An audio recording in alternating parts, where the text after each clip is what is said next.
BookTube. My name's Stacy. Welcome back to my channel. I have a Christian book haul that I'd like to share with you guys. I've got books from several different places recently. I'll try to make this video short and sweet so I won't get too rambly. The first book I'm going to talk about is The Jesus Chronicles John Story by Tim LaHaye and Jerry B. Jenkins. These are the guys who wrote the Left Behind series. I read that series when it first came out like 100 years ago, but I haven't read anything else by them.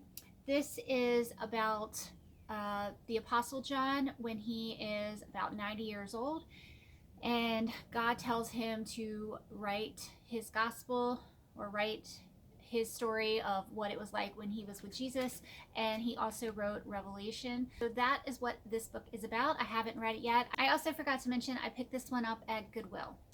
This next one is also by Jerry Jenkins, and this is a fiction book set after World War III.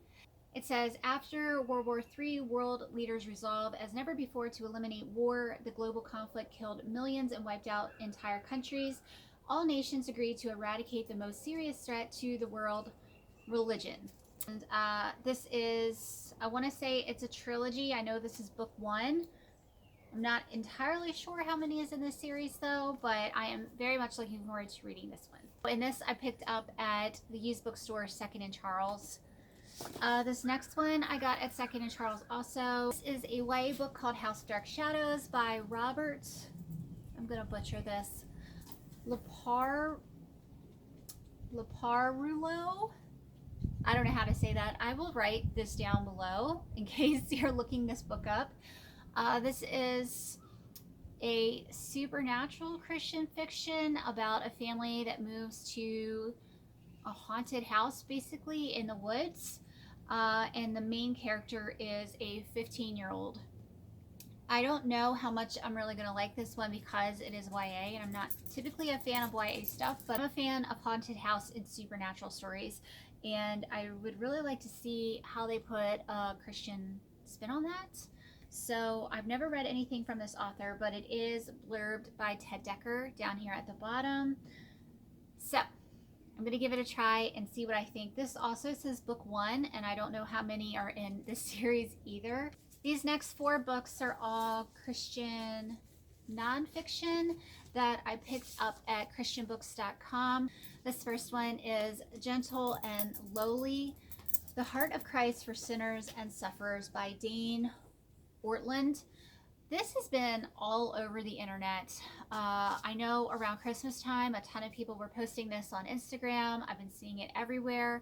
People are just raving about it, and I'm so glad I finally got my hands on it. I'm very much looking forward to it. People are talking about like crying while reading this book, so I think it's really going to get you in the feels. I'll read a little bit about this from the inside cover. It says, Christians know what Jesus Christ has done, but who is he? What is his deepest heart for his people? Weary and faltering on their journey toward heaven, Jesus said he is gentle and lowly in heart. This book reflects on these words, opening up a neglected yet central truth about who he is for sinners and sufferers today. Next is 12 Extraordinary Women, How God Shaped Women of the Bible and What He Wants to Do with You by John Macarthur. I haven't read anything from John Macarthur yet, but I'm very much excited to have a book by him finally because I'm a big fan. So this goes through 12 women that were in the Bible. Some of the women that it talks about are Ruth, Anna, Martha, and Mary, Mary Magdalene, Sarah, Hannah, the Samaritan woman, Mary, the mother of Jesus. It says on here, you will be challenged and motivated by this poignant and personal look into the lives of some of the Bible's most faithful women. Their struggles and temptations are the same trials faced by all believers in all ages, and the God to whom they were so committed is the same God who continues to mold and use ordinary people today. Then I got 12 Ordinary Men, How the Master Shaped His Disciples for Greatness and What He Wants to Do with You by John Macarthur. This goes through the 12 apostles and their lives and what they were like. So yeah, I feel like I want to kind of read these together, maybe read one story out of one and then a story out of the other and just kind of like go along together with those. But I think they're going to be outstanding. There are so many crazy birds out here today. This next one I picked up is The Pursuit of God by Aw Tozer. This is another very popular book. I've seen this all over the place. I think I have a devotional by him, but I haven't read it yet. This says, The Pursuit of God is the enduring Christian classic written by renowned pastor and theologian Aw Tozer. More than 65 years later, the words Tozer pinned on a train from Illinois to Texas echo across the decades to resonate with power in the heart of anyone longing for a deeper experience with God. This book is a modest attempt Tozer wrote to aid God's hungry children to so find him. If you are hungry, the pursuit of God will lead you to the only one who can satisfy the soul. These next 3 books I actually won in a giveaway on Instagram. So the first book is Talking with Your Kids About Jesus, 30 Conversations Every Christian Parent Must Have by Natasha Crane. And the foreword is written by Lee Strobel, who wrote The Case for Christ. He has a lot of other books too, but that's the most famous one. So this one, just skimming through it, it looks like it asks a lot of questions and how to answer those questions, like if your kid is asking the question. So if Jesus is God, how could he die? How can we know what Jesus would have taught on subjects he didn't address? Did Jesus teach that there's only one way to God? So there's a bunch of questions in here and answers. And I'm assuming the answers are pretty simplified, so it makes it easier talking to your kids. I haven't read this one yet, but I will at some point. The next one I'm going to say is kind of similar. It's called Tactics, a game plan for discussing your Christian convictions by Gregory Kukul, I think you say his name. And again, the foreword is by Lee Strobel. So this is full of ways to basically defend the Christian faith.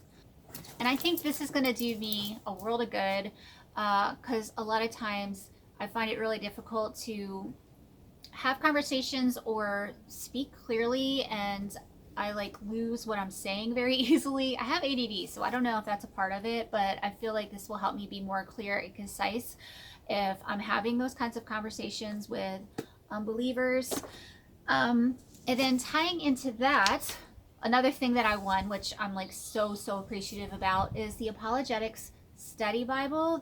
And just quickly, this says the CSB Apologetics Study Bible helps today's Christians better understand, defend, and proclaim their beliefs in an age of increasing moral and spiritual relativism. One of the things it has in here is called Twisted Scripture, and that is explanations for commonly misunderstood passages. I think I'll find that very helpful. I was flipping through here, and another thing that I really did like is the size of the font.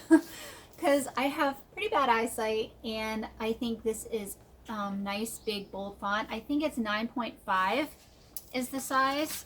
It does have pretty good book introductions in here. An example of one of the articles is the Trinity. Is it possible that God can be both 1 and 3? So then it gives you a pretty big article explaining that. It also has these really nice colored charts in the back. They're all different kinds of charts, like comparisons of world religions and Hebrew kings chronologically.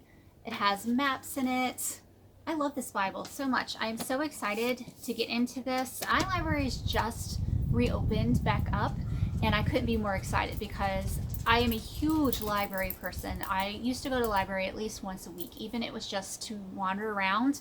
I like to collect things. I'm a big gatherer, so I used to love going and just piling stuff up in my hands and coming home with items. So the 2 books that I picked up from the library are classics, because this is a classics channel as well. I do love the classics, and both of them are from Agatha Christie. I got this 3-book bind-up of Perot in the Orient. And this has Murder in Mesopotamia, Death on the Nile, and Appointment with Death. I've read the first 2 many years ago, and I know that they are coming out with a new movie for Death on the Nile, so I wanted to reread at least that one. I would love to read all 3 of these if I could fit it in, but I'm definitely going to be reading Death on the Nile. And the other book I picked up is Murder at the Vicarage, and this is a Miss Marple mystery, and I believe that this is the first book featuring Miss Marple in it. And I don't think I've actually read a Christie book with Miss Marple, which I'm really surprised by, but I can't think of one that I read with her. So anyway, I am very much excited to read a Miss Marple story. All right, folks, that is it. I have a lot to keep me busy for a while. If you have read any of these books and you have any thoughts of them, I'd love to hear it. Let me know down below.